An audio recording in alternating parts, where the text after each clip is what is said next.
Bom, eu vou falar hoje sobre os trocadores de calor, em particular os trocadores de calor do tipo casco e tubo. A gente vai fazer o equacionamento e resolver um exercício. Os trocadores casco e tubo, eles são mais ou menos como está mostrado aqui no desenho, quer dizer, um tubo por onde passa um dos fluidos, pode ser o quente ou o frio, e um casco, ou poderia ser até um outro tubo. Às vezes a gente chama esse trocador de tubo em tubo.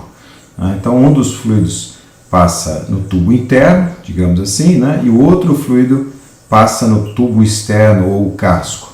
A nossa nomenclatura aqui, digamos assim, o índice Q representa o fluido quente, então o fluido está entrando aqui, T aqui significa a temperatura da entrada do quente, tá? E ele vai sair com a temperatura TSQ, o fluido quente, portanto é o que cede calor. Tá? O fluido frio entra com temperatura TEF, E de entrada, F de frio. Ele é o fluido frio, então ele recebe calor, portanto a sua temperatura aumenta e sai uma temperatura TSF. S aqui é de saída e F de frio, certo? E o exemplo que a gente vai resolver no finzinho aqui do equacionamento está mostrado aqui à direita. É um trocador entre água e ar. A água está entrando a 85 graus e o ar está entrando a 23. E a gente vai calcular aqui as temperaturas de saída, tanto do fluido frio quanto do fluido quente, e também a quantidade de calor trocada, uma vez que é dada todas as dimensões aqui do trocador de calor, a extensão, os diâmetros, a espessura de parede e assim por diante. Tá? Então, vamos lá, fazendo um corte, a ideia, vou voltar um slide aqui, a ideia, na verdade, para começar o equacionamento, é fazer um corte numa posição genérica aqui do trocador de calor, tá? Então, se fizermos um corte numa determinada posição e olharmos com uma lupa aqui como está desenhado, a gente veria alguma coisa mais ou menos assim, quer dizer, o escoamento do fluido quente sobre a parede que separa os dois fluidos, né? Então sobre a parede desse tubo de cobre aqui, tá? Então aqui você tem a camada limite, a velocidade do fluido quente, a própria espessura da parede e depois o fluido frio aqui vindo em contracorrente nesse caso. Tá? O que acontece, o calor flui da temperatura mais alta para a temperatura mais baixa, então do fluido quente até a parede ele flui por convecção, através da parede ele flui por condução e dessa outra superfície da parede até o interior do fluido frio aqui, novamente por convecção. Então você tem uma situação em que o perfil de temperaturas TQ, por exemplo, a temperatura aqui não perturbada longe da parede do fluido quente, lembra que essa temperatura pode variar ao longo aqui da extensão, pode e vai variar, a gente vai considerar isso daqui a pouco, certo? Mas na medida em que ela se aproxima, que essa posição se aproxima da parede, ela vai caindo, né? Que é uma convecção, isso é a chamada camada limite térmica do lado quente, a temperatura vai caindo. Essa TPQ seria então a temperatura da parede do lado quente. Dentro aqui você tem um perfil de condução de calor. Se essa superfície for plana, não é o caso aqui, ela é uma superfície cilíndrica, né? Mas se for plana você tem um perfil linear aqui, certo? Então a temperatura cai de TPQ até TPF e aí do lado frio você tem novamente uma camada limite convectiva. Certo? Então a temperatura vai caindo de TPF até TF, longe ali da parede do lado frio. Esse perfil de temperaturas corresponde à ação, ao efeito de três resistências térmicas combinadas. Uma resistência térmica de convecção entre essas duas temperaturas, TQ e TPQ. Uma outra resistência térmica de condução entre essa temperatura TPQ e TPF, e uma terceira resistência de convecção entre TPF e TF, certo? E quando a gente equaciona isso, a gente tem então que o fluxo de calor vindo do lado quente para o lado frio, aliás é o mesmo fluxo de calor, né? São três resistências em série, então o calor a gente está chamando de Q, que atravessa essa primeira resistência, pode ser dado por HQ, o coeficiente de convecção, vezes a área dessa superfície externa aqui. Como eu não sei se é cilíndrica ou plana a geometria, eu vou chamar de AQ, vezes o ΔT. Isso aqui é uma lei empírica, né? O ΔT, então, é o TQ menos o TPQ.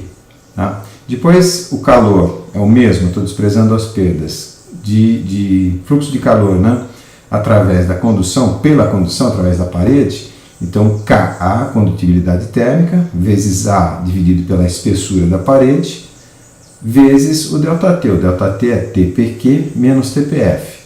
E depois, por fim, né, a equação aqui na terceira resistência térmica, Q igual a HF, H é o coeficiente de convecção, coeficiente empírico, vezes a área, seria a área dessa superfície externa aqui, vezes o ΔT, que é o TPF menos o TF. Certo? Então, pegando essas três equações, começando pela equação, vou voltar aqui, de condução, Ka dividido por E vezes o ΔT, então Ka dividido por E vezes o ΔT, e substituindo aqui nessa TPQ, eu vou usar a equação que eu tinha para transferência de calor do lado ali da convecção do lado quente. Tá? Então, nessa equação, eu vou voltar aqui para vocês identificarem, que é essa equação aqui. Tá? Nessa equação, vou isolar o TPQ, as temperaturas de parede não me interessam. Então, nessa equação, isolando o TPQ e substituindo na equação aqui de condução na parede e fazendo a mesma coisa para TPF, usando a equação de convecção do lado frio, certo? É análogo ao procedimento.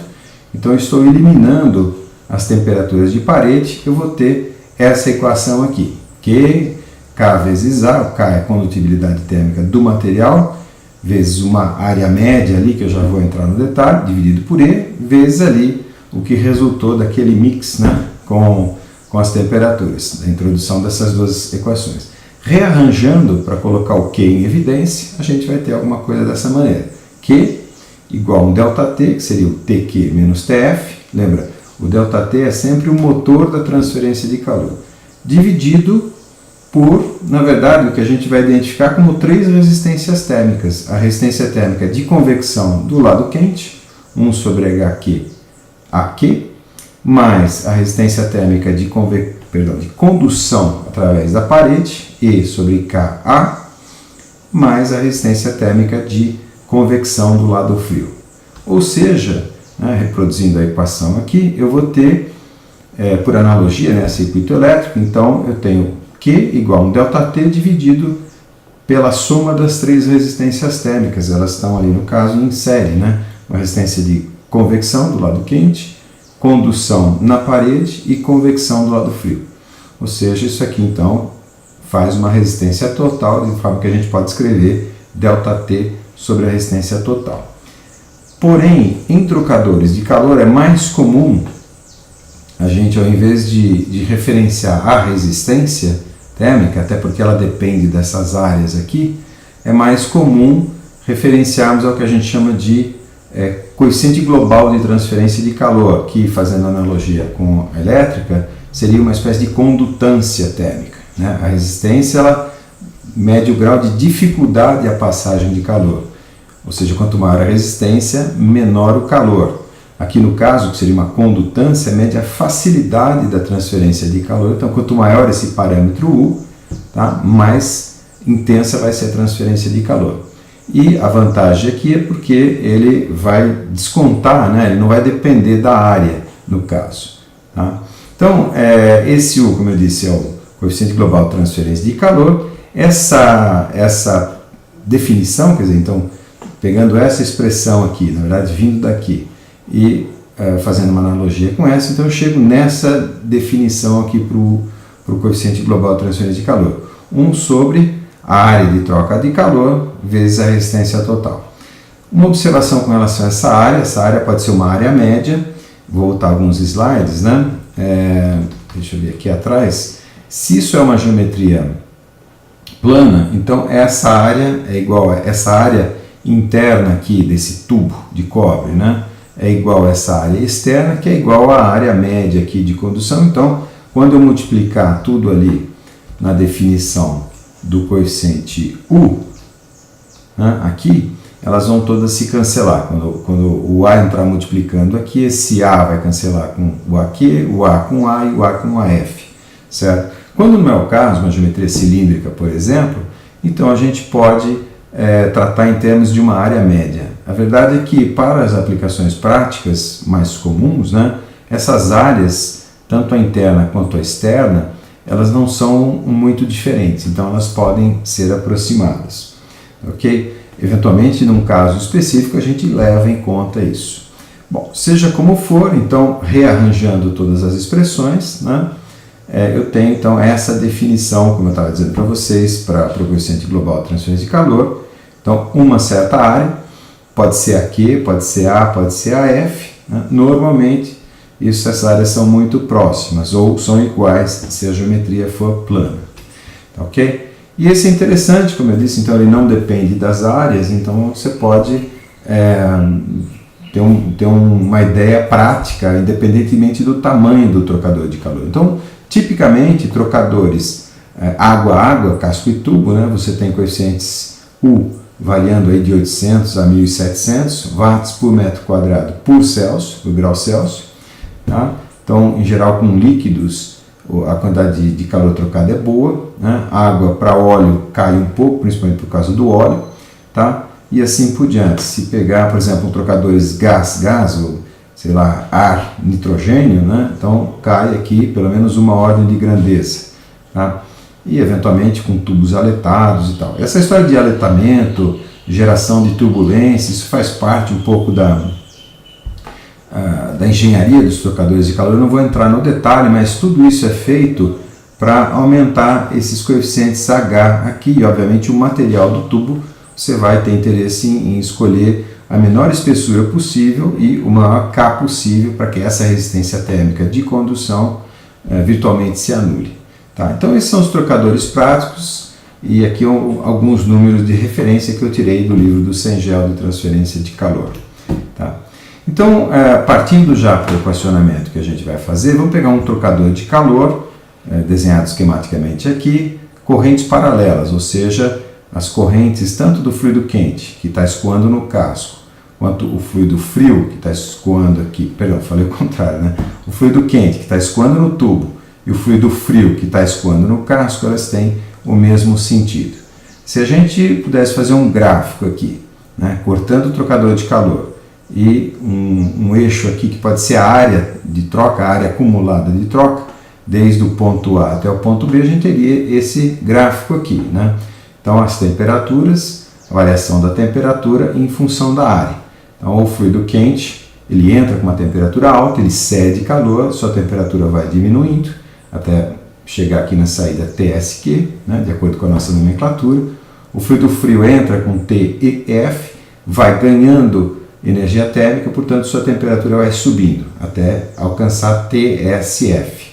Certo? Então, vamos definir aqui uma nomenclatura para a gente fazer o equacionamento. Em primeiro lugar, aquela ideia, a gente vai cortar esse trocador numa posição genérica, em algum ponto aqui a gente vai cortar, como se fosse uma moedinha, né, de área lateral DA. Esse DA é a área, digamos assim, do perímetro, né, é o perímetro vezes um dx aqui, esse DA.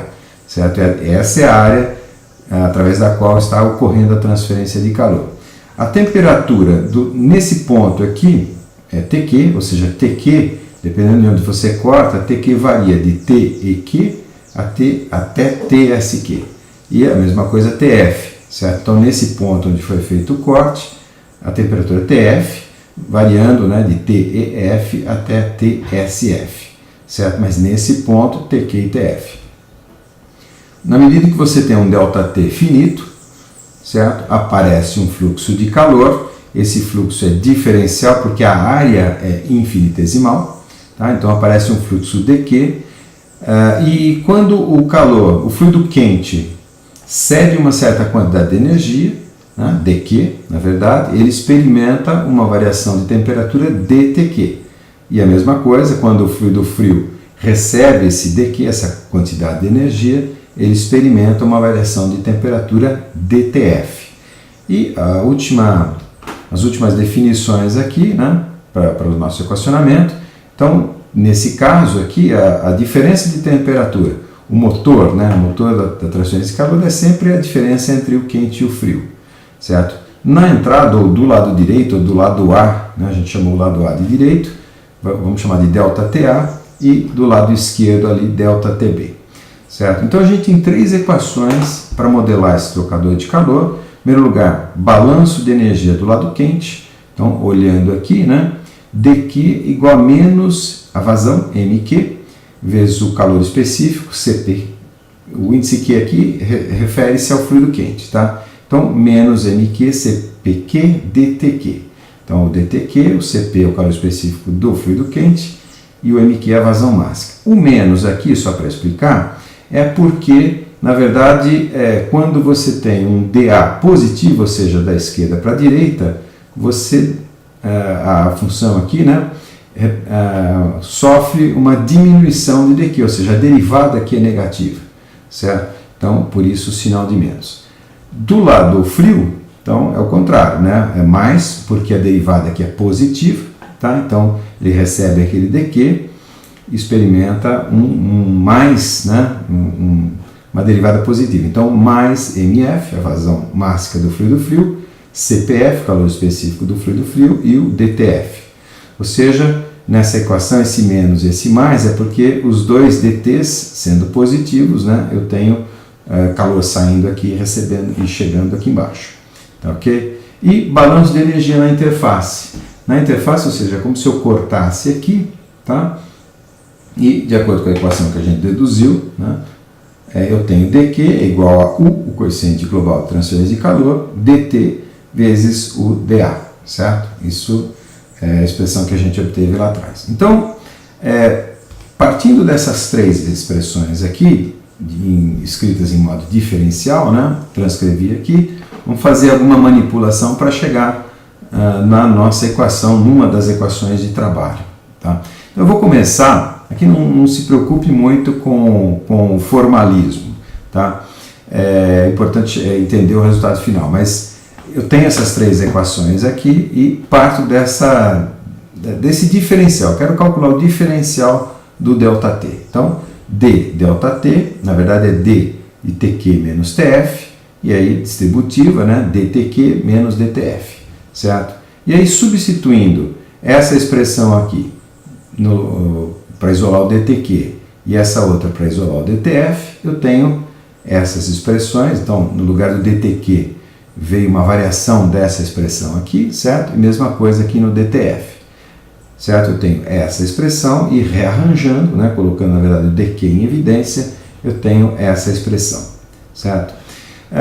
A partir daí, então, eu tenho, né, essa parte aqui, eu transcrevi para cá, certo? Menos 1 sobre mq mais 1 sobre mf CPF, e aí no lugar do dq eu vou usar a terceira equação ali, certo? U ΔT dA, U ΔT dA, e agora rearranjando, passando para a esquerda aqui, tudo que tem ΔT e deixando à direita tudo que não tem ΔT, tá? Eu tenho essa expressão. E agora eu posso integrar. Essa expressão eu até destaquei em alaranjado porque ela é importante, né? Daqui, dependendo das hipóteses que a gente faz, a gente toma caminhos diferentes. Então, quando eu integro essa expressão, do lado esquerdo, eu obviamente vou integrar de ΔTA até ΔTB. Vou voltar vários slides aqui para vocês verem, né? Então, vou integrar da esquerda para a direita, entre ΔTA, certo? Até ΔTB. Tá?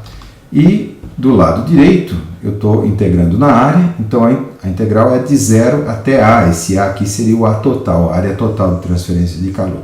Essa expressão é que a gente vai integrar com algumas hipóteses, na verdade. Tá?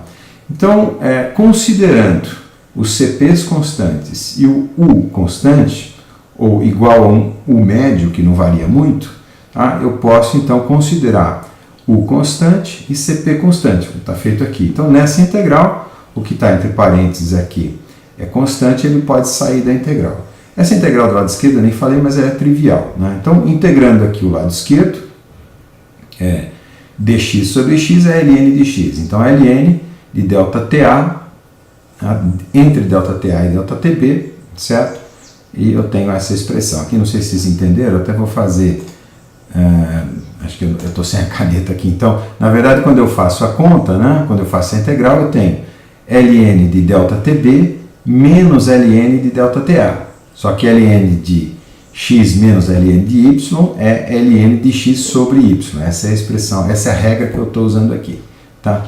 E do lado aqui direito, como eu disse, considerando constante essas parcelas todas, a única coisa que eu fiz aqui, eu multipliquei e dividi por A, Tá? Então eu vou ter, né, isso aqui constante, certo? Vou ter constante, então vai ter tanto o U quanto o parênteses aqui saindo da integral, então vai ter integral de dA, de 0 a A, que é A mesmo. Então eu tenho essa expressão aqui. Tá ok? Então, agora, substituindo nessa expressão aqui, quer dizer, como eu disse, propriedades médias, né, são constantes. E agora substituindo, no lugar de MQ, CPQ, eu vou pôr Q sobre esse ΔT aqui. E a mesma coisa aqui para a parcela correspondente ao fluido frio, né? Então nesse MF, CPF eu vou substituir Q sobre TSF menos TEF, e aí eu vou ter essa expressão final aqui. Tá? Então QUA vezes esses dois, esse ΔT menos esse ΔT, tá? Que a gente identifica, na verdade, da seguinte maneira. Eu só destaquei essa em alaranjado porque é a nossa expressão de trabalho, no caso, para o trocador a correntes paralelas. Mas, olhando no detalhe essa expressão, TQ menos TEF é, na verdade, o ΔT do lado esquerdo, que a gente chamou de ΔTA. Então, a forma genérica dessa expressão que está em alaranjado é isso daqui, é UA vezes ΔTA menos ΔTB, dividido por Ln de ΔTA sobre ΔTB. E essa expressão aqui é a definição de média logarítmica. A média logarítmica, para quem não sabe, né, é uma média como qualquer outra. Você tem média aritmética, média ponderada, média harmônica, média geométrica, média aritmética entre dois números está definida aqui. Tá? Então, ficou, né, para propriedades constantes, a quantidade de calor trocada é proporcional a U vezes A, vezes a temperatura média logarítmica. Ou seja, eu vou voltar vários slides, me perdoem aqui o zigue-zague, para procurar no desenho. Você tem 4 temperaturas importantes aqui. Vou fazer sem a caneta, então me perdoe se não ficar muito bom. Você tem 4 temperaturas importantes, as 2 temperaturas de entrada, as 2 temperaturas de saída. A média logarítmica dessas 4 temperaturas é que conta, né, na integral dessa equação aqui para efeito do balanço de energia na interface. Então, como eu disse, né, chegar a recuperar a expressão final, o Q trocado é proporcional ao ΔTLN, a média logarítmica daquelas 4 temperaturas que se calcula dessa maneira aqui. Ok? Para o caso de um trocador de correntes contrárias, então no caso aqui eu só inverti o sentido do fluido frio que está escoando no casco. Então eles têm sentidos opostos. Então lá, comparando um com o outro, é como se eu invertesse a temperatura de entrada, virou uma temperatura de saída, e a temperatura de saída virou uma temperatura de entrada. Tá? Então tudo é muito parecido, com pequenas diferenças. Eu vou até me dar o luxo de ir bem mais rápido, porque no caso aqui, quando a gente for escrever as equações, o dq, né, continua com o sinal de menos aqui, porque no caso a derivada é negativa, tá? Menos mq cpq dtq.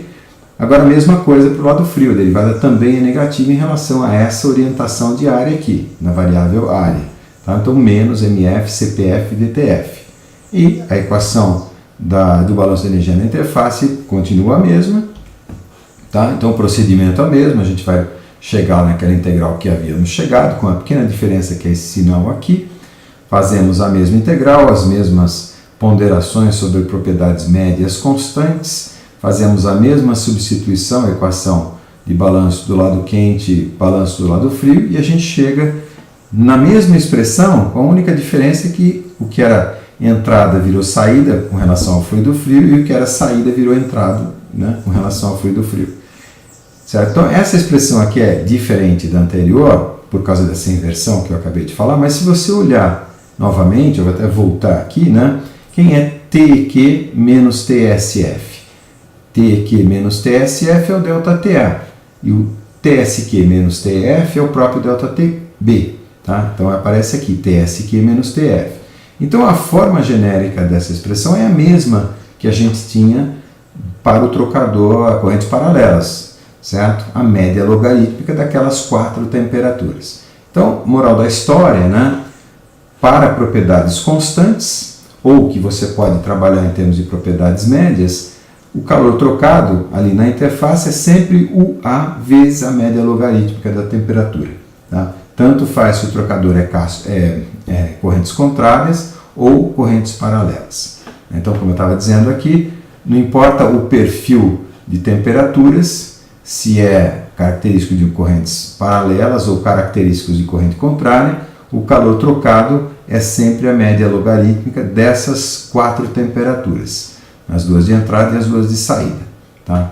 Não importa muito que lado geométrico elas estejam. Então, essa é a nossa terceira expressão de trabalho. Tá? Vamos agora lá para o exemplo. Eu vou explicar o exemplo. É um trocador correntes contrárias, né? Está entrando água ou fluido quente, está entrando aqui no tubo, do lado esquerdo, a 80 graus, a uma vazão de 0,04 kg por segundo. Ar, agora é o fluido frio, entra a 23, uma vazão de 0,12 kg por segundo. Tá? E aqui alguns parâmetros geométricos, né? Então o diâmetro externo aqui 31,6, o diâmetro interno 10 milímetros e a espessura da parede 2. Aqui ele dá também a espessura do lado externo, mas a gente vai desprezar as perdas, então isso aqui não vai, quer dizer, isso aqui é como se tivesse um isolamento perfeito, né? Então essa espessura aqui não vai servir para nada na verdade. E está dando também o K, material, a condutibilidade do material do tubo. É pedido aqui, né, o cálculo das duas temperaturas de saída, do fluido frio e do fluido quente, e a gente vai acabar calculando também, de quebra, aproveitando o frete, né, o calor total trocado. O trocador tem 40 metros de comprimento, né, então com esses diâmetros mais essa extensão eu tenho possibilidade de calcular as áreas. O diagrama de temperaturas, né, considerando que a água entra 85, então entra 85, vai sair, vai cedendo o calor, vai diminuindo a temperatura, vai sair a TSQ. A água entra a 23, vai recebendo calor, vai se aquecendo e a temperatura sai numa TSF aqui. A gente vai adotar, o que eu estou chamando de método 1, né, um método em que a gente vai arbitrar é uma palavra bonita para dizer, nós vamos chutar as temperaturas médias do lado quente e do lado frio. Tá? Por que eu estou chamando de método 1? Porque vai ter um método 2, no qual a gente não vai precisar chutar essas temperaturas, mas aí isso vai ser feito num outro vídeo. Tá? Então, a técnica aqui consiste no seguinte, eu vou chutar essas temperaturas, ou arbitrar, né? Então, digamos que aqui do lado quente, essa temperatura média, né, que eu estou representando aqui no pontilhado, tá? Eu vou chutar 62 graus, e do lado frio vou chutar 27 graus. Essas temperaturas médias, na verdade, elas servem para efeito de cálculo das propriedades termofísicas que eu vou fazer agora. Só que o método aqui consiste em chutar, né, fazer todo o cálculo e resolver o problema, portanto, calculando o TSF e TSQ, e aí eu recalculo e verifico se a temperatura média resultante, tanto do lado quente quanto do lado frio, corresponde, é igual à temperatura que eu tinha chutado no início. Né? Se não for, se for igual, tudo bem, o problema está resolvido, mas se for diferente, eu posso resolver de maneira iterativa. Tá? Então, arbitrando, né, essas duas temperaturas, 62 temperatura do médio, temperatura média do lado quente, e 27 temperatura média do lado frio. Tá? Então aqui eu tenho o cálculo das propriedades. Então, usando o RefProp, aqui, não sei se vocês veem, para a água e aqui para o ar, né? Então eu pus aqui 62 graus, não é dito nada, mas suponha que seja uma atmosfera.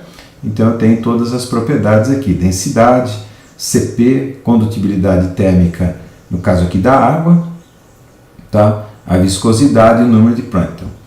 Eu coloquei mais dados aqui, variando a pressão, tá? 10 e 100 bar, tudo a 62 graus, só para mostrar para vocês que realmente a variação, no caso de um líquido, é pequena. Né? Então a densidade de 982,15 sobe aqui, mas 100 bar, né? 100 vezes maior a pressão. Né?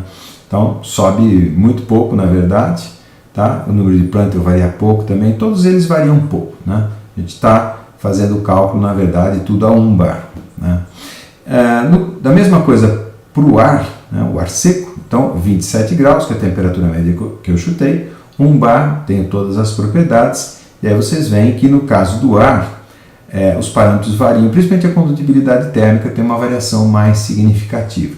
É por isso, por exemplo, que se houver uma perda de carga, uma variação de pressão grande, ao longo do duto, tá? Eventualmente eu preciso levar isso em conta. Não é o caso que a gente vai fazer aqui, então a gente está trabalhando com essa primeira linha, porque estamos supondo que tudo está a 1 bar. Tá? Bom, o que a gente precisa, não sei se vocês perceberam, é calcular os coeficientes de convecção para calcular o U, coeficiente global de transferência de calor. Eu vou usar uma correlação empírica, no caso, que faz parte de uma outra aula, depois eu deixo o link, né, de transferência de calor por convecção. Então a gente vai usar a correlação de Dietz-Bolte para escoamento turbulento desenvolvido. Tá? A correlação, né, dá uma função, uma relação funcional entre números adimensionais. No caso, o número de Nusselt, que é definido em função do H, é daqui que eu vou tirar o coeficiente de convecção. O número de Reynolds está definido aqui, e o número de Prandtl, que na verdade é uma propriedade só do material. Tá? Então essa correlação de Dietz-Bolte é válida para turbulento desenvolvido, ou seja, esse número de Reynolds tem que ser alto. Tá? Então, pegando aqui os dados da água, já que, deixa eu voltar aqui no exemplo, né, a água está circulando no tubo, e o diâmetro interno ali é 10 milímetros, né, só para vocês se lembrarem dos parâmetros. Então, o número de Reynolds, pela definição, é ρUd dividido pela viscosidade, e eu posso escrever isso também em função da vazão mássica, 4m ponto, esse m ponto é a vazão mássica, dividido por πd vezes a viscosidade. Tá? Então, 4 vezes a vazão mássica, 0,04, dividido por π, esse aqui é o diâmetro, vezes a viscosidade. Tá? Esse 452,29 é esse 452,29 micropascal segundo, o micro virou 10 a menos 6 aqui. Então, fazendo essas contas, 1,126, 10 a quarta. Tá? Então, é significativamente maior que 2.000, portanto, é razoável a hipótese de escoamento turbulento desenvolvido. Mesma coisa para o ar, 4 vezes a vazão mássica, dividido por π, o diâmetro hidráulico, eu já vou explicar, tá? E a viscosidade desse 18,544. Dá alguma coisa como 2,6 vezes 10 a quinta, portanto, bem maior que 2 vezes 10 a terceira, que é a transição laminar turbulenta. No caso, o que eu estou chamando aqui de diâmetro hidráulico, nesse número 0,0316, tá?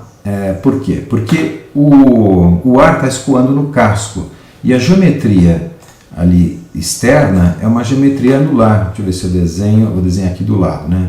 Então a área de escoamento, na verdade, é uma área anular formada entre o tubo interno e o casco, né? Então é essa área que está aqui, olha, certo? Entre o diâmetro externo e o interno. Nesses casos, a gente usa o diâmetro hidráulico, né? Que pondera a área de passagem e o perímetro, tá? Porque o perímetro tem a ver com as forças viscosas e a área tem a ver com a área de passagem, com as velocidades, né? Então, o diâmetro hidráulico é definido como sendo 4 vezes a área dividido pelo perímetro. Eu não vou mostrar as contas aqui, mas é fácil, né? A área é πd quadrado sobre 4, acho que eu vou tentar escrever aqui, né? Então, essa área aqui vai ser π sobre 4, tá? Que multiplica o diâmetro externo ao quadrado, quer dizer, a área anular, né? Menos o diâmetro interno ao quadrado. É difícil escrever com o mouse, a letra fica bem ruinzinha. Tá? Então, o A que vai ali, tá? A área que vai aqui é a área da região anular aqui, e o perímetro é a mesma coisa. Na verdade, é esse perímetro externo aqui, mais o perímetro interno. Tá? Então, fazendo as contas, eu não vou mostrar aqui, 0,316, tenho esse resultado numérico aqui, correto? Então, os dois estão bem acima de 2 vezes 10 a terceira, portanto, a gente pode aplicar a correlação de Dietz-Bolte. Então, o Reynolds para a água está aqui, o do ar está aqui, que a gente acabou de calcular, e substituindo os dados, né? Então, 0,023, o Reynolds está aqui, que foi colocado, o número de Prandtl, 2,8998, 2,8998, 55,166. E aí, usando a definição do número de Nusselt, deixa eu mostrar aqui, né? Ou seja, se eu multiplicar por K, pelo K, no caso aqui, a condutibilidade térmica da água, e dividir pelo D, tá? Então, está feito aqui, eu tenho um coeficiente de convecção. Tá? Mesma coisa para o ar, o número de Reynolds aqui, o 2.607, vezes 10 a quinta, está aqui. O número de Prandtl, 0,70703. Eu tenho o número de Nusselt, e do número de Nusselt eu tiro o H, né, o coeficiente de convecção do ar, 359 watts por metro quadrado por Kelvin. E aí, substituindo todos os dados que eu tenho para o cálculo do coeficiente global de transferência de calor, não vou mostrar, quer dizer, as contas estão aqui, mas elas já estão feitas, né? Então eu tenho um valor de U de 381,95, tá? watts por Kelvin. Então, de fato, ficou entre aqueles valores da tabela do livro do Cengel que eu coloquei ali para vocês, característico de um trocador água-ar, por exemplo. Tá? Bom, agora o que a gente tem aqui, né? As equações que a gente tem os dados, a temperatura de entrada 85, o 23 aqui que é a temperatura de entrada do frio, as minhas incógnitas são TSQ, Q e TSF. As três equações, balanço de energia do lado quente, balanço de energia do lado frio e balanço de energia na interface. Se você olhar, essas equações são não lineares, é um sistema não linear nas incógnitas TSQ, TSF e Q. É linear em Q, mas você vê, do jeito que está aqui, TSQ aparece no denominador dentro de uma função ln que está no denominador dessa expressão aqui. Então é fortemente não linear, na verdade. Tá? Tem várias maneiras de resolver isso, não é um problema. Eu costumo usar bastante o método Newton-Raphson, mas nesse caso em que a gente supõe propriedades constantes, eu vou mostrar que isso pode ser linearizado. A solução por Newton-Raphson vai ser feita numa outra videoaula, na verdade depois eu deixo o link aqui para vocês. Vamos só ver como é que a gente pode linearizar essa equação, é bem simples. Tá? Então, partindo da equação ali da média logarítmica, o que eu vou fazer primeiro eu vou passar esse ln multiplicando para lá e o q dividindo. Então está o ln do lado esquerdo e o q veio dividindo aqui. Em seguida eu vou substituir a expressão de balanço de energia do lado quente. Aqui eu fiz uma coisa a mais, não sei se vocês perceberam, né? Mas eu rearranjei, eu tirei esses parênteses aqui e rearranjei. Ficou TEQ menos TSQ. TEQ menos TSQ eu substituo a expressão do balanço energético para o fluido quente. E a mesma coisa aqui para o fluido frio. Substituo a sua expressão de balanço de energia. Tá? Aí eu tenho, rearranjando todas as variáveis, eu tenho essa expressão aqui, o ln ainda não mexi nele. Tá? Eu vou cancelar os Qs aqui e, para sumir com esse ln, eu vou tirar a exponencial. Então, tirando a exponencial, eu tenho exponencial de UA, aqui eu já cancelei os Qs, né?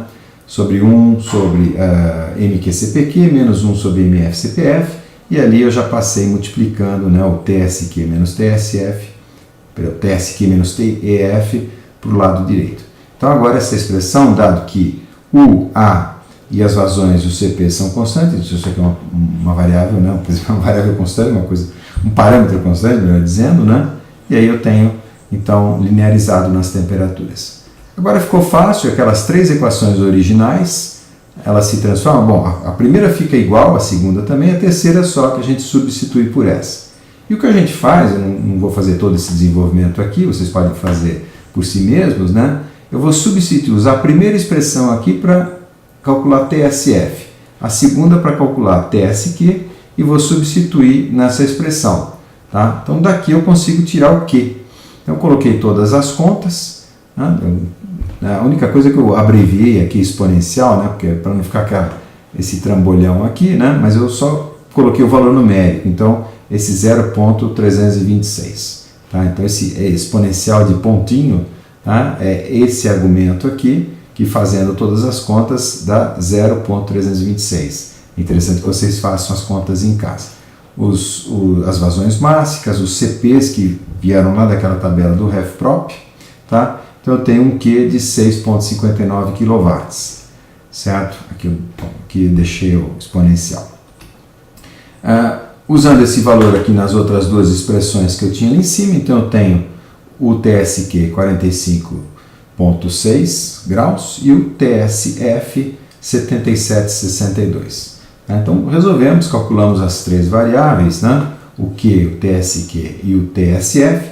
Tudo que resta agora é verificar, né? A gente tinha arbitrado as temperaturas médias na verdade a gente tinha arbitrado 27 para o lado frio e 62 para o lado quente, temperatura média.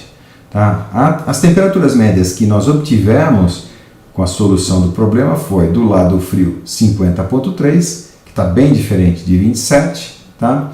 E do lado quente 63,3, que até não está muito longe aqui da temperatura que a gente tinha arbitrado no início. O procedimento agora é simples, então, já que não é 27 e não é 62, é só iterar.